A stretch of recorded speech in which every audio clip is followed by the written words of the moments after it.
Bonjour à tous et bienvenue dans cette édition consacrée à l'actualité de votre région. Ce jeudi, nous ferons un point sur la filière avicole dans la région et cette filière va mal. Alors que l'avenir de Doux et de Tilly-Sapco est en sursis, les producteurs, eux, se posent beaucoup de questions. Le dispositif Voisins solidaires créé il y a un an à Quimper continue de créer des remous. La Ligue des droits de l'homme projette de créer un collectif contre ce réseau. Explication à suivre. Une élue du conseil régional est devenue chocolatière le temps d'une journée, une expérience qu'elle a vécue dans le cadre de la Semaine nationale de l'artisanat. Notre reportage dans un instant. Voilà pour les titres de cette édition. Tout de suite, votre JT Breton du jeudi 22 mars 2018. 20 000 personnes dans les rues en Bretagne ce jeudi. La mobilisation de la fonction publique a rassemblé des professeurs, des personnels hospitaliers, mais aussi des cheminots. Près de 7 000 personnes ont défilé par exemple à Rennes. C'était le plus gros convoi de manifestants de la région. Ils étaient 4 000 à Brest, 2 400 à Lorient ou encore 1 000 à Lannion. Les fonctionnaires protestent notamment contre la réforme annoncée de la SNCF, mais aussi contre les annonces du gouvernement qui prévoit, entre autres, des coupes de personnel et de budget. Doux, Tilly-Sapco, deux entreprises agroalimentaires de Bretagne en difficulté. Et le point commun de leur production, c'est le poulet. Des situations qui mettent les aviculteurs dans le flou. C'est ce qu'a constaté Sophie Lecroisier. Elle a été à leur rencontre à Gourlison et à Châteauneuf-du-Fou. Regardez son reportage. Plus de 3 millions de poulets sortent chaque année de ces deux exploitations avicoles du centre Finistère. Elles approvisionnent la filière export du groupe Doux. Pour l'instant, pas de baisse de production, mais jusqu'à quand? La filière avicole bretonne est en difficulté. Tilly-Sapco, l'usine de saucisses de poulet, s'apprête à déposer le bilan et le groupe Doux, lui, cherche un repreneur. En 7 ans, le nombre d'exploitations avicoles bretonnes, fournisseurs de Doux, a été divisé par 2. Ils ne sont plus que 157 aujourd'hui. Et quand on voit ce qu'on était capable de faire il y a quelques années en arrière, on faisait du poulet frais, on faisait de la dinde, il y avait du canard, il y avait toute la panoplie de la filière avicole complète dans le groupe. Et que maintenant on est réduit à faire du poulet export qui est remis en cause carrément parce que il n'y a pas de produits, on n'est pas compétitif sur ces marchés-là. On peut se dire qu'on a raté sûrement quelques marches. Restera-t-il un abattoir à Châteaulin? Vers quel type de production s'orientera le groupe Doux s'il trouve repreneur? Pour les aviculteurs bretons, une chose est sûre, il faudra une fois de plus s'adapter pour sauver leur emploi. On nous a demandé de faire de la dinde, on a fait de la dinde, certains ont fait du canard. Franchement, les gens ont toujours joué le jeu et à ce titre-là, on n'est pas très récompensé parce que finalement, on a fait confiance quelque part. Et puis au jour d'aujourd'hui, on est quand même un peu sur notre faim. Il faut un repreneur de toute façon, il faut qu'il trouve une solution afin qu'on puisse continuer, nous, notre métier. Non seulement nous, mais tout ce qui est en amont de la filière et tout ce qui est après. Depuis la diminution de l'activité abattage chez Tilly-Sapco en 2014, les éleveurs du Nord Finistère, loin de tous les abattoirs bretons de poulets congelés pour l'export, ont majoritairement changé de type de production, dinde, pintade, canard. Et ils ont rejoint d'autres groupes volaillers français. Et Corinne Nicole, ancienne syndicaliste mais toujours salariée de Tilly-Sapco et aujourd'hui conseillère départementale du Finistère, est l'invitée de la rédaction. Elle répondra dans un instant aux questions de Sophie Lecroisier dans votre magazine régional L'Instant T. Le CMB Arkea va-t-il prendre son indépendance? En tout cas, la consultation des membres des caisses locales démarre demain. Autre fait dans l'actualité de ce jeudi, le dernier décollage vers Orly à l'aéroport de Lannion. Benjamin Bréon nous en dit plus, c'est dans le 5 Info. C'est ce vendredi que débute la consultation des caisses locales du Crédit Mutuel Arkea sur le projet de prise d'indépendance par rapport à la Confédération nationale du Crédit Mutuel. 301 caisses, dont 221 en Bretagne, sont appelées à se prononcer. Le vote intervient sur fond de tension et d'accusations de pression de la part d'Arkea sur les salariés avant la manifestation prévue le 5 avril à Paris. Cette fois, c'en est fini de la liaison aérienne Lannion-Orly. Le dernier vol de la compagnie Chalair a décollé ce mercredi soir. En cause, un taux de remplissage trop faible, trop d'argent public à débourser pour la maintenir et la concurrence accrue du train depuis le développement de la ligne à grande vitesse. Une brèche dans le sillon de Talbert à Pleubion dans les Côtes-d'Armor. C'est la succession de tempêtes qui a entraîné la disparition de sable et de galets à environ 600 mètres de la base. Longue de plus de 3 km, cette flèche littorale est un site unique en France qui pourrait avoir environ 6000 ans. Une commission doit se réunir jeudi prochain pour décider d'intervenir ou non pour colmater la brèche. 54 mètres de long pour 240 tonnes. C'est un convoi vraiment exceptionnel qui a traversé l'Orient ce jeudi matin. Un transformateur électrique à destination d'Ergué-Gabéric, près de Quimper. Il sera mis en service à la mi-mai, après 2 mois de travaux d'installation. Enfin, Francis Joyon a remis à l'eau son maxi-trimaran Idexport ce jeudi à Vannes. Plusieurs mois de travaux ont été nécessaires pour le préparer à accueillir des foils et des plans porteurs. Objectif, la route du Rhum, que le recordman du Tour du Monde en équipage entend bien remporter. Son bateau est sous des noms différents, le vainqueur des 2 dernières éditions avec Franck Camas, puis Armel Lecléache.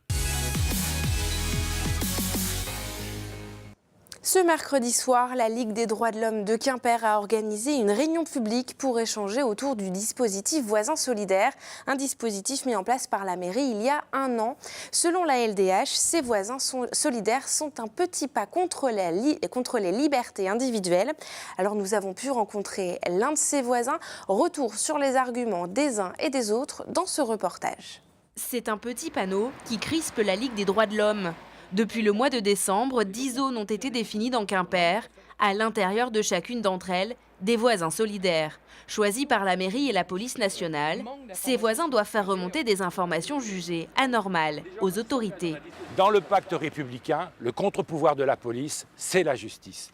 Là, une personne toute seule décide de porter atteinte ou de porter un regard sur ma liberté. De quel droit ? Et puis, d'autre part, c'est déresponsabiliser les citoyens. Tous les jours, nous prenons des actes de civilité. Tous les jours, sinon, nous ne vivrions pas ensemble. Jean-Jacques Leborgne est l'un de ses voisins solidaires.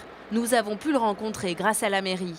Ce retraité s'est porté volontaire. Sa candidature a ensuite été validée par les services de police et il a suivi une courte formation au commissariat. Nous, on veille sur nos voisins, on essaie d'être attentif à ce que nous disent nos voisins.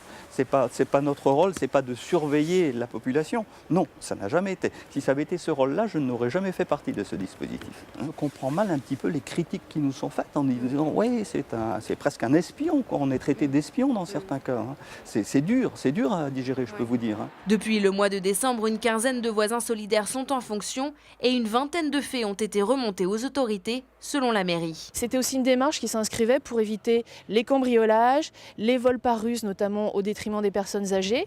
Et on se rend compte que, même si c'est un des objectifs qui s'était fixé, le vrai cœur d'intervention des voisins solidaires, depuis le bilan qu'on a pu en faire, c'est vraiment l'amélioration du cadre de vie et la solidarité de voisinage. Par exemple, des radars pédagogiques, des questions d'éclairage, des problèmes aussi de voisinage, mais plus liés à des problèmes sociaux. La Ligue des droits de l'homme projette de créer un collectif Stop Quimper sous surveillance et souhaite aussi mettre en place un observatoire des libertés publiques. Une décision qui intervient alors que la mairie doit installer au printemps 5 caméras de vidéosurveillance. On entend souvent que les politiques sont déconnectés de la vraie vie. Alors pour tenter de contrer cette idée, des personnalités politiques de la région ont accepté de devenir artisans le temps d'une journée ou d'une demi-journée dans le cadre de la Semaine nationale de l'artisanat. Près de Lamballe, par exemple, c'est la 2e vice-présidente de la région qui est devenue chocolatière et Mathilde Kemener était sur place. Changement de casquette pour la 2e vice-présidente de la région Bretagne. À l'approche des fêtes de Pâques, elle devient chocolatière. Bah oui, mais je suis gagnée par la vitesse de la machine, moi. Ils sont vendables. Cette élue participe à l'opération Artisan d'un jour. Durant une matinée, elle partage le quotidien de ses pâtissiers chocolatiers dans ce tout nouveau laboratoire. Un investissement conséquent pour l'entreprise. Et l'un des points soulevés, justement, ce sont les aides au développement. Nous, on est une entreprise qui a 5 ans, donc on est encore très jeune et c'est encore fragile forcément. Nous, on a eu une aide de la CARSAT et on n'a pas eu d'autres aides à côté parce qu'on n'a pas trouvé d'autres aides et puis voilà, ça s'est passé comme ça. Et elle s'interrogeait en disant c'est étonnant, mais c'est vrai que quand on est dans le feu de l'action, c'est pas toujours évident de savoir tout ce qui existe. Un message qui semble passer. On dit il y a des accompagnements, il y a des aides, mais après comment on les concrétise, comment on accompagne véritablement les créateurs d'entreprises C'est peut-être là où il faut qu'on travaille plus particulièrement. L'opération est organisée par l'Union des entreprises de proximité depuis 3 ans et elle permet parfois de dénouer des problématiques. Monsieur le préfet de région, monsieur Christophe Mirmand, avait participé l'année dernière dans une entreprise du bâtiment. Et donc là, on a pu partager un certain nombre de problématiques qui ont été relayées dans les services. Donc oui, ça permet de débloquer certaines situations et surtout des pistes de bon sens. C'est-à-dire qu'on s'appuie sur l'entreprise et on essaye d'avancer ensemble. C'est ça l'objectif d'Artisans d'un jour. L'année prochaine, ce syndicat aimerait étendre cette opération aux personnalités sportives et culturelles pour cette fois-ci sensibiliser le grand public à l'artisanat. Jusqu'à dimanche, Vannes pousse la chansonnette dans le cadre de la Semaine de la Voix. Des concerts chaque soir, mais aussi des chorales qui se rencontrent. Et cette année, les élèves de la classe musique de Vannes ont retrouvé d'autres élèves plus amateurs, le tout sous le regard de Fanny Coconnier. Depuis 20 ans, une école et un collège vanntais proposent une classe à horaire aménagé musique. À partir du CE2, 2 heures par jour, ces élèves de Cham travaillent le chant. On vise la qualité dans l'exigence de la musique et dans l'exigence du bien chanter ensemble. Après, l'excellence, c'est un pôle d'excellence du fait que les enfants pratiquent tous les jours. Le mercredi, la classe Cham de l'école Sévigné a invité une classe de Tex Noyalo à partager une journée de répétition. Ces néophytes bénéficient ainsi de l'expérience de jeunes chanteurs confirmés. Chanter avec les Cham, ça augmente le niveau de chanteur. En fait, tu développes ta voix tout en t'amusant. Alors, du coup, c'est plus c'est une espèce de jeu. Il ne faut pas trop rigoler. Ces chansons du répertoire de la Cham vont être enregistrées puis partagées avec l'ensemble des écoles du département pour les inciter à chanter. Une manière de répondre à la demande du ministère de créer une chorale par établissement et de bénéficier des vertus pédagogiques du chant. Ça développe des compétences de concentration, des compétences de grande présence à soi, présence au groupe, des compétences d'écoute, des compétences d'attention, tout ce qui sert à l'école. Et en plus, on a le plaisir de l'activité artistique et de tout ce que la transcendance que propose l'activité musicale avec les élèves. La journée de mercredi s'est terminée par un concert. La Semaine de la Voix se poursuit jusqu'à dimanche. Et c'est la fin de cette édition. Merci de nous avoir suivis. Dans un instant, vous retrouvez Pauline dans votre magazine régional L'Instant T. Elle vous parlera entre autres de la nouvelle série qui sera diffusée sur vos chaînes locales en Brontanas. L'occasion également d'en découvrir plus sur les techniques de doublage. Une émission que vous retrouvez évidemment sur les sites internet de TB Sud et de TBO.